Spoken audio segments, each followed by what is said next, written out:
What is going on, Patreon and Rumble? Today, we're taking a look at a knee special. And this is going to be something I might, hopefully might not tangent too much about it. But anyway, long story short, what am I doing here?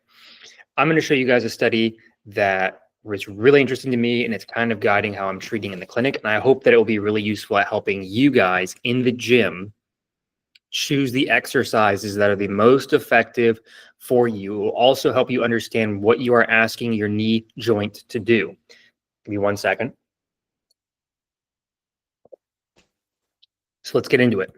This is the knee joint. I'm going to move this out of the way.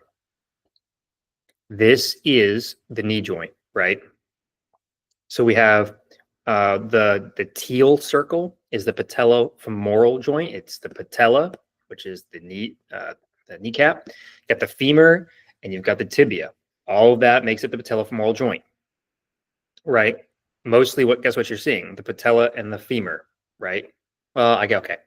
The patellofemoral joint is really just the patella and the femur, but the patella and the femur are moving on each other while the femur is also moving on the tibia. And what you have is the patellar tendon and the quad tendon also making up that joint as well. So while it's called patellofemoral, because it's really looking at how that patella and that femur are sliding past each other while you're performing movement, you have to keep in mind that there's several other tendons involved, like the quad tendon and the patellar tendon, which do attach to the tibia, which means that you're really looking at a joint that has a whole bunch of other components going on. Now, why is this important? Well, this is one of those joints in the human body that gets replaced a lot. And it's always like, well, you turn 65 years old, you got to get your knee replaced. This is how it is. Well, it's that way if you abuse your knees. Or if you're in the Army and you do airborne, once you're going to have these replaced. Not a scientific fact. It's a joke. So, give me 1 second. Sorry, it was asking me to make sure I keep you guys in the call. So we have the quad tendon, which is above, and we have the patellar tendon, which is below.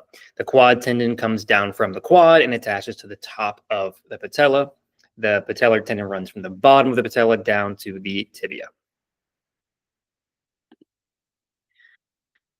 This is what I am pulling the following slides from. We are looking at loading levels in the patellar tendon, the quad tendon, and the patellofemoral joint across 35 rehabilitation exercises. This is by Key Song, PhD. Several other names that I'm just not going to pronounce because in the science world, when you don't want to pronounce them, you say Key Song et al. But you can look that it includes the orthopedic surgery department, the Department of Physical Therapy and Rehabilitation Sciences. And this is from the University of Delaware, the University of Pennsylvania, and also the Federal University of Rio Grande do Norte. I don't know. It sounds Spanish. But basically what we're looking at is this study broke down 35 different rehabilitation exercises and it ranked them. And it said, okay, let's take a look at the different joints. Let's take a look at the patellar tendon. Let's look at the quad tendon. I said joints, the different components of the joints. The patellar tendon, the quad tendon, the patellofemoral joint. Let's take a look at them all and let's rank how much force is going through these different parts of the knee joint during activity. So you can see here it goes from walking all the way down to one leg decline squat, which you could also call like a pistol squat, for example. Now, I took all of this data and I put it into ChatGPT because why not feed the machine that will one day replace us all? And I asked it to create a color-coded table, one that I could use to treat patients with the knowledge of, hey, here's how much I'm actually asking this knee joint to work. Why is this important? Well, from a therapeutic standpoint, I don't want to overload a muscle.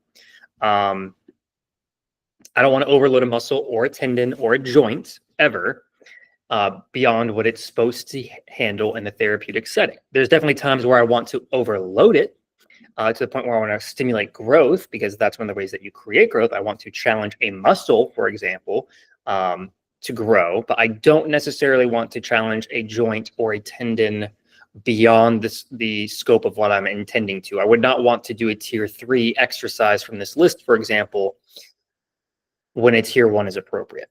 Now, how does this apply to us when we're working out? It applies to us when we're working out because if you're doing several tier 3 exercises in a row, several days in a row, you might be demanding too much from your body and not giving enough time to heal the stress in that joint. That's part of what I'm wanting to get after. Also, if you're doing an exercise and you've been doing the same exercise on the same routine for months, keep in mind that you're losing potentially the possibility to progress to a new stimulus that your body is ready to accept. For example, we can see here that walking is very low level. Shocking absolutely no one. Even 90-year-olds can walk, most of them. Climbing a stair, not that difficult. Descending a stair, turns out that's moderately difficult for the actual patellofemoral joint. And that's what is in that third column there. We have the patellar tendon, the quad tendon, and the patellofemoral joint in that order. So you can see coming down a stair is difficult for the patellofemoral joint, but is not difficult for the quad tendon or the patellar tendon. And I say difficult, I mean moderately difficult. And then we have all these things, got 20 centimeter step, 30 centimeter step, 20 meter step down, all these things. Here's the takeaway from that part. Stepping up, easy. Stepping down, hard. The eccentric control and the way that your body has to accept forces for you to come down a step is much more demanding into that patellofemoral joint than it is going up. That's just the physics of the motion. It's one of the reasons why when you have people that are, say, over the age of 35, they always say their knees hurt up and down stairs. One of the reasons why they have poor control, they have poor quad control and poor quad strength, and they also don't do any yoga, any stretching. So what happens is that quad tendon, let me go back up a couple slides here real quick. That quad tendon, the top one, gets really, really tight. And I want you to imagine now when that quad is really, really tight, it's going to pull that kneecap way harder into that patellofemoral joint. It's going to pull it way harder into that femur, and that's going to cause a lot more friction. A lot more friction is going to be a lot more uncomfortable. And over and over and over again over the course of years, because you have not released that quad, you have not loosened it, and you haven't strengthened it, you're looking at increased friction, and that patella is going to want to stay up, and all that extra force is going to be pulled right into that knee joint. Okay, that's what's going on with steps, and it's happening whether you have good quad mobility or not, or sorry, good patellar mobility or not, good quad length or not. Going down a stair is just inherently more difficult. So any exercise at the gym, if you're doing an eccentric step down, that's just going to be more force in your knee. That's just how it is. One thing I found really interesting is a double leg mini squat is not that demanding on the patellar tendon or the quad tendon, but it is demanding on the joint, which is, again, makes more sense. That joint's having to accept more of that load. The tendons aren't. The tendons are actually probably a little bit more happy in that position versus a single leg half squat. Now we're getting into the realm of those tendons being challenged a bit more. A double leg full squat, okay, now we are looking at it being challenged across the board moderately for everything. Single leg full squat, again, you might be surprised to see that it's the tendons that are, again, only moderate, and it's the actual knee joint that is the most. You know, you might be thinking, Andrew, that's common sense. Of course, the knee joint will be more the more you load it single leg. Sure, that makes a lot of sense, but wouldn't you expect the tendons also have to work overtime? That's how my mind thought, and the answer to that is no. The tendons are actually not having to work overtime compared to the knee joint itself. And here's another weird one. It turns out for some reason that I do not fully understand yet, a Bulgarian split squat is actually, it is technically less demanding for the tendons than a normal lunge. I don't know why. Now, we do know Bulgarians are way more difficult on the actual knee joint. We can see that there. The patellofemoral joint, it's more difficult for Bulgarians. But it turns out it's actually easier on the patellar tendon and the quad tendon to do a Bulgarian. I don't know. I haven't figured it out yet. You guys, it's news to me. It's news to you. I was literally reading this 2 days ago. I'm still thinking like, but how? Once I figure it out, I'll probably put a video out about it explaining it. But it makes a lot more sense that it's more difficult on the knee joint. because again, you're doing like a pistol squat. You're doing like a single leg squat.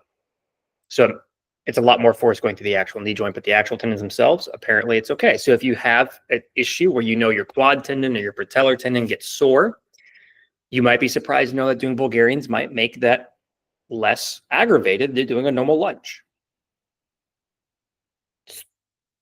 It's just what the science says, man. I don't know. Spanish squat. I'm going to do a video on that later. It's basically you have some sort of band behind your knees while you're doing a squat, and that band is pulling you forward. So you're just basically taking a seat back. Wall sits, we all know what wall sits are. They're phenomenal, by the way. Look at me. They're phenomenal, by the way, for getting rid of knee pain and reducing any sort of tendinopathy or patellofemoral pain. They're amazing. You should probably incorporate them into your exercise if you've been cleared by a medical professional to exercise. Leg press, horizontal, not leg press like pushing up at 45 degrees. Pretty moderate across the board. A CMJ is a counter movement jump. So it's like you jump, you land, you jump up, and you land again. You can see that double leg is moderate and then pretty demanding for the knee joint, and then it's single leg counter movement jump is just demanding across the board. Vertical jumps are vertical jumps. Forward hops also surprisingly very difficult. Very difficult. Laterals, I don't know if that made that to here. Let me check. And let me go back up to this one. Here you guys can see lateral jumps, 2-leg repeated lateral jumps, not that demanding. Why? Because you're having to go sideways instead of forward or backward. Right. So it makes a little bit of sense. It's easier to go sideways and not challenge those tendons as much because they're not having to do that much. You're hopping sideways instead of forward and backward. The minute you start hopping forward and backward, you get a lot more stress on those guys. Again, running versus walking. Well, now we're looking at tier 2 across the board for everything. Mini hops, tier 2 across the board for everything. Running with cuts, surprising absolutely no one. Very difficult. Single leg decline squat, basically looking at like a TRX pistol squat, I think. Nope, that's later. Basically looking at a single leg pistol squat, very demanding across the board. If you've ever done one, you felt it. Seated knee extensions, easy. Hamstring, easy. Bridge, easy. Calf raise, easy. Side bridge, of course it's easy. You're just, why would that be hard for your knee joint? I don't know. TRX squat, that's where you're using ropes to help pull yourself up. Moderate, which again just makes sense. A normal lunge, moderate. Assisted, normal squat, moderate. TRX squat, moderate. Makes perfect sense. Leg extension machine, easy. And then of course wall ball squat. That'll be like, I think where you have the ball behind your back and it's helping facilitate you rolling up and down. This is what I want you guys to take away. And I'll have the PDF of this table posted as well that you guys can see. This should help you decide what exercises you are doing at the gym. If you're doing running with cuts all day, every day, recognize what you're asking your body to do. There is definitely a truth that your body will get used to stimulus and it will adapt over time, 100%. However, there are definitely times where you should be doing one versus the other, right? There's definitely times you should let your body rest and you shouldn't go all out for 5 days. This is not a like, hey, here's your platinum level, what you should be doing all the time if you train like this, your Goku or One Punch Man or whatever. Or Jinwoo if you want to be the more up-to-date solo leveling anime boss guy with all the Riz and the aura. This is more of a recognize what you're asking your body to do on a daily basis and every workout sort of thing. That's the intent of this. It's education. It's recognize what your body is having to do, what you're asking it to do, and what it's doing to you. So you can plan your exercises better, appropriately, targeting what you want. So that way, again, if you're having patellar pain, if you're having quad pain or knee joint pain, you can go through this list and say, oh, that makes a lot of sense. You know, I was doing a crap ton of Bulgarian split squats, only Bulgarian split squats for my quads. And now I have a really bad knee joint pain. What if I take a step back and I just do lunges? And it's like, wow, that actually makes my knee joint feel better, huh? That's the intent of this. It gives you alternatives to exercises you're likely already doing. that may be aching or causing pain, allows you to find an appropriate exercise stimulus to work out. And all that is predicated on the fact or the assumption that you've been cleared by a medical professional to do exercise, because you shouldn't do exercises unless you've been cleared by a professional to do so. So that has been my 2-day real quick like fascination with this chart that's guiding how I do my own exercises at the gym. And also it guides my thinking, you know, as a physical therapist of, okay, maybe I am loading my patients too little. Maybe I'm only making them do, you know, half squats, and that's the tier 1 exercise. And they've been doing that for 2 weeks. Whoops. It's probably time that I try and get them to do a full squat. Okay, that full squat was too easy. Great. Maybe it's time that I take a look at stepping it up a little bit and doing a lunge. Wow, my patient had a little bit of discomfort with that one in the knee joint. Okay, well, maybe I should scale it back and we should take a look at doing a variation of that. Let's do some wall sits, for example, or let's do just some normal squats then. We'll go back to normal squat and we'll just load you with a little bit of weight there. That's how I'm using it in my mind. I'm saying, okay, check. That one's more difficult. That one's more easy. And you can see here in this one, this breaks it down, peak load versus impulse versus rail stuff. So I basically look at peak load and I use that as my judgment. I don't know. I mean, that's just what I'm doing. I don't know if that's the only way you could interpret this, but it's the one that makes the most sense to me. And I kind of use this as a guideline of, okay, you know, sumo squat. Apparently it's super low for everybody. Why not do a sumo squat today if my knees are kind of achy, right? That's how I would be thinking about it for myself. Or if I know that lunging is really kind of aching me, I'm going to go down and do my tendons. Why don't I just go and do a Bulgarian and see if that feels any better? Oh, wow, it does. Okay, there we go. So that's my thoughts on this. Everyone on Patreon, thank you so much for supporting. Thank you so much for continuing support. It's because of you guys that I'm able to record these now. I was able to get the software in order to allow me to sit here and record this without interruption. Having to like cut it into like 10-minute slots and then paste it together. So your guys' contributions made that possible. Let me know if you guys want to see anything in the future kind of along these lines. I try to shy away from doing the full-blown anatomy thing because I know not everybody wants to know about the anatomy thing. They just want to know the quick down and dirty applicable. And this is kind of the quick down and dirty applicable, at least as much as I can say after a full day at work, my brain being absolutely fried. So thank you guys for watching. Please don't forget to like, comment, subscribe, share. Check out the Spotify playlist. Check out the Instagram, which I'll put a link in. And and check out Teespring. Actually, I got a couple of shirts that were really cool that I put out. One of them I ordered, so you'll probably see me wearing it in a couple of videos coming out soon. But check them out. They're actually really cool. They're like 100% cotton. It says I'm okay on them because it's the world's okayest physical therapist podcast. That was kind of clever. But yeah, everybody stay healthy, stay fit, and stay awesome. And I will catch you guys all in the next video.